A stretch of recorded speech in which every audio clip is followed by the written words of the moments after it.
So I got to thinking, who else? Who else besides Betty have we mislaid our trust to? Who else have we given our hearts and our stomachs to? So with the public's interest in mind, it's time to play Real or No Real.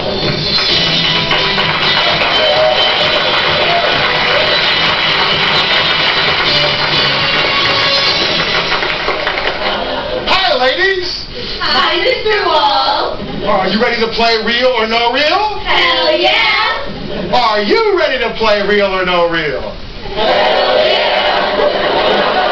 Well, then let's play Real or No Real, starting with Chef Boyardee. We all know Chef Boyardee, but was he real or no real?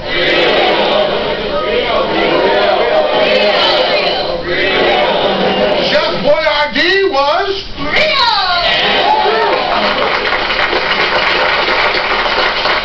In 1926, Hector Boiardi opens Il Giardino d'Italia, a restaurant in Cleveland, Ohio.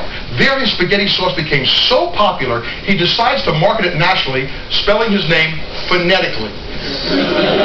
And thereby introduces much of America to authentic Italian cuisine. Although my Italian mother-in-law wants to know, what part of Italy did beefaroni come from?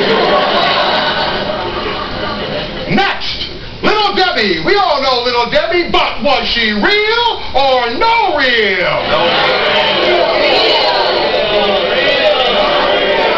Little Debbie was Real. In 1960, O.D. McKee is looking for a logo for his new snap cake, and he decides to use a picture of his little granddaughter, Debbie. However, O.D. does so without telling Little Debbie's parents. In fact, Little Debbie's parents don't find out about this until the product is almost on the shelves. So needless to say, Little Debbie's parents are PO'd at O.D. for exploiting their daughter. At least until Little Debbie starts making big bucks. Next, Jose Cuervo. We all know Jose Cuervo. Sometimes we wake up and we wish we didn't know Jose Cuervo. But was he real or no real? Jose Cuervo was Real. In 1756, Jose Cuervo gets a license to produce mezcal wine and opens the first Mexican distillery in the village of Take a shot, babe. Next, Aunt Jemima. We all know Aunt Jemima, but was she real or no real? Aunt Jemima was Aunt Jemima is not real. However, Nancy Green was. In 1893, the Chicago World's Fair opens. Millions of people came from around the world to visit America to see their new technology and products. Electricity is first introduced at the Chicago World's Fair. Ferris introduces his wheel at the Chicago World's Fair. But the biggest hit may have been Nancy Green, a former slave who becomes our nation's first African-American spokeswoman when she introduces a new pancake mix based on, of all things, a hit pop song of its time.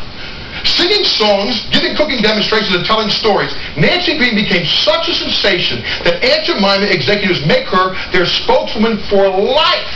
And for the next 30 years, she tours across America as a pancake rock star.